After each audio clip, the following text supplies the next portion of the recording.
ladies and gentlemen, and welcome to tonight's special on the life of Elvis Presley. Mr. Presley is being interviewed behind curtains tonight because he's been out of the limelight for a while, and he's a little under the weather. Good evening, Mr. Presley. Before we start, might I just say the whole undead look looks well on you. Thank you. Thank you very much. So, to begin the interview, let's start with where were you born? Well, I was born in a two-bedroom house in Tupelo, Mississippi, to Vernon and Gladys Presley. Originally, I had a twin named Jesse Garrett, but he was a stillborn, so I grew up an only child. I'm so sorry to hear about that. Well, when did you first start to perform? I first started singing at the age 19 in 1954. I worked at Sun Records, which at the time was owned by Sam Phillips. He wanted to bring the sound of African-American music to a wider audience, but I was more of a rockabilly. Rockabilly is a combination of country mixed with rhythm and blues. So, Mr. Presley, what was the name of your first single, and when was it released? My first single was Heartbreak Hotel. I released in January of 1956, and it was a #1 hit.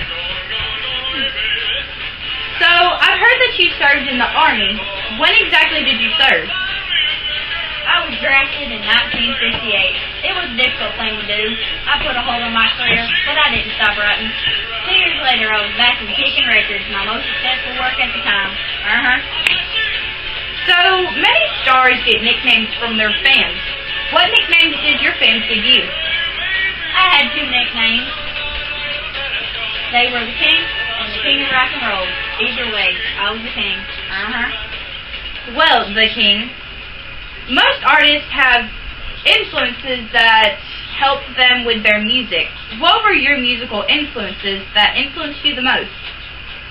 My musical influences were pop and country music at the time, but gospel music really influenced me greatly.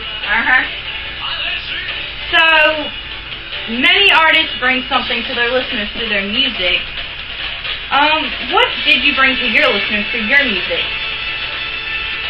In 1956, I became an internet sensation by bringing a mixture of my sound styles combined with my diverse musical influence that blurred and challenged the social and racial barriers. I brought in a whole new era of American music and pop culture. Well, ladies and gentlemen, thank you for joining us tonight in our interview with Mr. Elvis Presley. If you join us next time, you'll get to see a live interview with Jim Morrison from The Doors. And thank you, ladies and gentlemen, for joining us tonight. And that'll be all.